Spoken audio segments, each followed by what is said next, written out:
কেমন আছো সব আমার মিষ্টি মিষ্টি বন্ধুরা? Welcome back to my channel. আজকের ভিডিওটা স্টার্ট করছি একদম এখন এই 11:30 মতো বাজে, সকাল 11:30। আমি তখন থেকে ভিডিওটা স্টার্ট করছি। এখন হচ্ছে আমি খাবো, সকালে ব্রেকফাস্ট করেছি হচ্ছে হরলিক্স আর বিস্কুট, আর এখন হচ্ছে ডাল সিদ্ধ আর সাথে হচ্ছে রয়েছে মাছ ভাজা।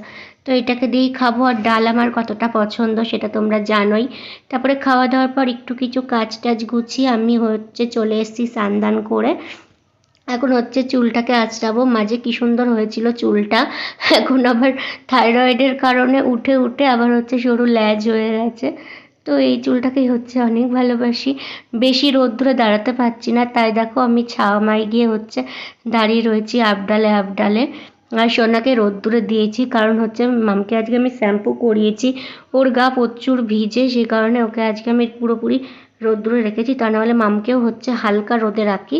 এই আমার মতো এতটা না, এতটা ছামায় না, তবে হালকা রোদ যেখানে আসে। তো আমি হচ্ছে স্নান করার পর চুল টুল শুকিয়ে একটুখানি শুয়েছিলাম। তারপরে তোমাদের দাদাভাই কাছ থেকে বাড়িতে আসবে, এখন 1:30 মতো বাজে। আমি হচ্ছে মাছের তেলটা রান্না করব ওর জন্য। আরও মাছের তেল খেতে হচ্ছে খুবই ভালোবাসে। আমি বাড়ির থেকে হচ্ছে এনেছিলাম এগুলো। আর এই দেখো আলু দিয়ে পেঁয়াজ দিয়ে প্রথমে ভেজে নিচ্ছি। যদি একটু বেগুন থাকতো না তাহলে তরকারিটা একটু ভালো মজতো। তো এখন হচ্ছে বেগুন নেই, তো এগুলো দিয়েই হচ্ছে আমি করে নেব। অনেকে আমার রান্নার ভিডিও পছন্দ করো, রান্নার ভিডিও তোমাদের সাথে শেয়ার করছি। আর একটাই কথা, বেশি বেশি করে কমেন্ট করো। তোমাদের ভালো লাগুক খারাপ লাগুক যেটাই লাগুক না কেন, তোমরা বেশি বেশি করে কমেন্ট করো। আমি শুধু দেখতে চাই মানে তোমরা কি ভাবো আমার সম্বন্ধে, আমার ভিডিও দেখে একটু কমেন্টগুলো করো প্লিজ। আর এই দেখো তারপরে শ্বশুরবাড়ির কিছু রিলেটিভ এসেছিলো, তো ওনাদের জন্য ওই চা করে নিয়ে যাচ্ছে। তোমাদের দাদাভাই করলো পিস শাশুড়ি নিয়ে যাচ্ছে। তোমাদের দাদাভাই এখানে একটা জায়গায় কাজে গেল লাঞ্চ করার পর। আর এই যে সাইবা হচ্ছে এইটা রেখে গেছে, আর এইটা এখন আমার হাতে পড়েছে, মানে বুঝতেই পারছো এটার অবস্থা কী হবে। সরস্বতী পুজোর দিন মেলায় গেছিলো, আগের দিন গিয়ে হচ্ছে এটা কিনে এনেছে। আর আমি তো সারাদিন ফুলিয়ে ফুলিয়ে এটা পুরো অর্ধেক শেষ করে দিয়েছি। তাই এবার শ্যাম্পুগুলোর মধ্যে হচ্ছে পুড়ে দিয়ে এখন হচ্ছে ফুলাচ্ছি। ও তো দেখলে বলবে কাকি তুমি নষ্ট করে ফেলেছো, গোলাপি কালার ছিল, শ্যাম্পু ভরেছি সাদা সাদা হয়ে গেছে, কিন্তু এখন আরও বেশি সুন্দর ফুলছে, ওটা পুরো কমে গেছিলো। আর এই বাবলস ফুলাতে কার কার ভালো লাগে কমেন্ট করে জানাবে।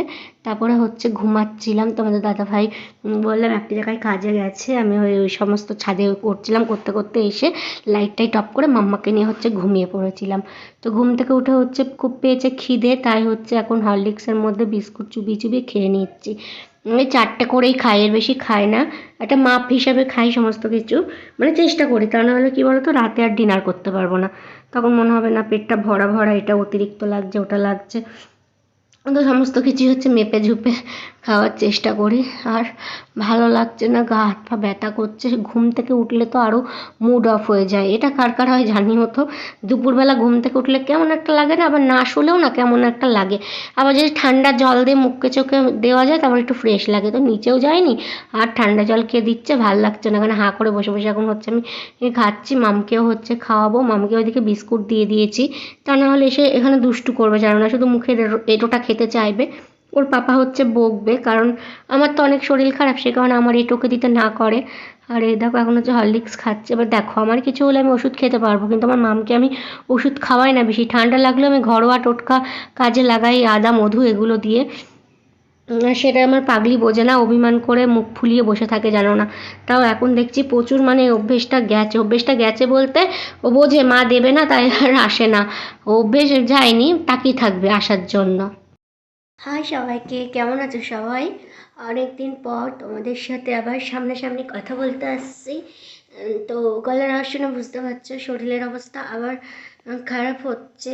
যতক্ষণ না শোনা না হচ্ছে না, মন থেকে একটা টেনশান হয়ে যাচ্ছে না, আর এই টেনশান করে করে শরীরটাও খারাপ হচ্ছে। যদিও এখন টেনশান কমিয়ে দিয়েছি, কিন্তু কিছু মানুষের কিছু ব্যবহারে না খুব খারাপ লাগে, জানো না। এগুলো নিয়ে ভাবতে ভাবতে সারাটা দিন যে কী করব, কী হবে, কিভাবে রেহাই পাবো মানুষগুলোর কাছ থেকে, এগুলো নিয়ে এখন হচ্ছে সবচেয়ে বড় দুশ্চিন্তা, জানো না। আর হচ্ছে সোনা আসতে তো টাইমই নেই। তো যদি ভেবেছিলাম চলে আসবো, পরের সপ্তাহে চেক আপ রয়েছে, তার হয়তো পরের সপ্তাহে ডেট দিয়ে দেবে। আর তোমাদেরকে একটা জিনিস আর কি দেখাই, দাঁড়াও কোন দিকটা দেখাই, ওই যেখানে রেড কালারের বাস্কেট দেখছো, ওটার মধ্যে আবার গোছগাছ চালু করছি। এবারে তো বেশি জিনিস নিয়ে যেতে হবে, একটা বড় ব্যাগও হচ্ছে লাগবে, তারপরে বাস্কেটটাও হচ্ছে লাগবে। এখনও কোনো কিছুই সেভাবে গোছানো হয়নি। ময়শ্চারাইজার যদি হচ্ছে ভেতরে ঢুকিয়ে নিই তাহলে বাইরে হচ্ছে কি ইউজ করব, তো ওগুলো হচ্ছে ভেতরে নিয়ে নিতে হবে। একটা ছোট্ট একটা ফেস ওয়াশ, একটা ছোট্ট সাবান, আমার মনে হচ্ছে না সাবানটার থেকে একটা বডি ওয়াশ নিয়ে নেওয়া ভালো, কারণ সাবানটা রাখা হচ্ছে ঝামেলা হয়ে যাবে, যদি আমি মাখতে পারবো না ওই ওয়াইপস কিনে নিতে হবে, ওটা দিয়ে গা হাত পা মুছতে টুছতে হবে।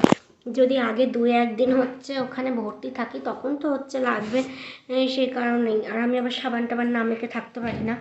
এই যখন গেছিলাম তখন হচ্ছে সাবান টাবান নিয়ে গেছিলো হসপিটাল, নার্সিংহোম, এগুলো তো মনে হয় ডেটল, লাইফবয় এগুলো দিয়ে স্নান করলে একটু ফ্রেশ ফ্রেশ লাগে। কী বলো তো, একটা মানুষ না আমার পাশে নেই, তোমরা দেখছোই যে আমি নিজের সমস্তটা নিজে করে নিচ্ছি, এসব ঠিক আছে, আমি আমার মতো থাকি। তার উপর এসে যদি কিছু মানুষ জ্ঞান দেয়, জল খায় না, হাঁটে না, এটা করে না, ওটা করে না, আরে বাবা তোমাদের যদি এতই চিন্তা থাকতো আমার জন্য, তাহলে আজকে আমার এই দশা হতো না, আমার মুখের সামনেই আমি সমস্ত কিছু পেয়ে যেতাম একেবারে। এই লোক দেখানো এগুলো করে না, এগুলো আমার একদম ভালো লাগে না, জানো না। এই যে আমার বাচ্চার ভালো দিকটা আমি যথেষ্ট তোমাদের থেকে ভালো বুঝি, আর মানে সেই মায়ের থেকে মাসির দরদ বেশি বলে সেই জিনিসটা হয়ে যাচ্ছে এখন, যেটা বুঝছি। মানে এসে এমন একেবারে করছে, আমি এটা করি না ওটা করি না, কত কেয়ার আমার করে, এইগুলো নিয়ে ভাবতে ভাবতে পাগল হয়ে যাচ্ছি। তারপরে আরও কি তোমাদেরকে বলবো, এখন হচ্ছে মুখ খুলতে চায় না, কিছু বলতেও চায় না। আগে আমার সোনাটা শুধু ভালোভাবে চলে আসুক, তোমরা প্রে করো, আর কিচ্ছু চায় না, জানো না। আর ওই যে আমার বড় সোনা হচ্ছে ওখান থেকে খেলে বেড়াচ্ছে, খুব ভালো লাগছে এই কথাটা বলতে, যে আমার বড় সোনা, আমার পুচি সোনা বড় হয়ে গেছে, ওর আবার ভাই বোন আসতে চলেছে, তোমরা ভাবতে পারছো। আর যে কথাটা সেটা হচ্ছে এই ভাই ভাই ভাই ছেলে হবে, এ হবে, এ হবে। আরে ভাই, একজন আসতে চলেছে, যে আমি কদিন আগে হসপিটালে ভর্তি হলাম, তোমরা কি চাইবে না একটা সুস্থ ভালোভাবে একটা সন্তান আসুক, একটা বাচ্চা আসুক, সেখানে ছেলে মেয়ে এগুলোও তো নিতে পারছি না, আমার আর ভালো লাগছে না, জানো না। এগুলোর থেকে যত দূরে থাকতে চাই, ওই জন্য সারাদিন ঘরের মধ্যে দরজা দিয়ে পড়ে থাকি, ওই দেখো। আর এরকম দরজা দিয়ে থাকতে থাকতে আমি একটু পাগল টাইপের হয়ে যাচ্ছি। আমি রাস্তাতে আগে বিকেলের দিকে একটু যেতাম, এখন যাই না, আমার ভালো লাগে না কোনো কিছু, মনে হয় নিজেকে ঘরবন্দি করে রেখে দিই। কবে যে সমস্ত কিছু ঠিক হবে আমি কোনো কিছু বুঝতে পারছি না। শুধু এখন এতটুকুই আশা, আমার বাচ্চাগুলো ভালো থাক, তোমরা এতটুকুই প্রে করো, আর কোনো কিছু চাই না, জানো না। আর কি বলি বলো, কথা বলতে আর ভালো লাগছে না, খুব কষ্ট হচ্ছে। সারাদিন ঘরের মধ্যেই কাঁদছি, এটা করছি ওটা করছি, টাইম কেটে যাচ্ছে, ভালো লাগছে না। ভিডিও যে করব, আমার মনটা নেই, জানো না। ভিডিও করতে প্রচুর ভালোবাসি, তাই অতটুকু হচ্ছে তোমাদের সাথে শেয়ার করার চেষ্টা করছি। তাহলে ভিডিওটা এতটুকুই, ভালো লাগলে লাইক করে দিও। বাই।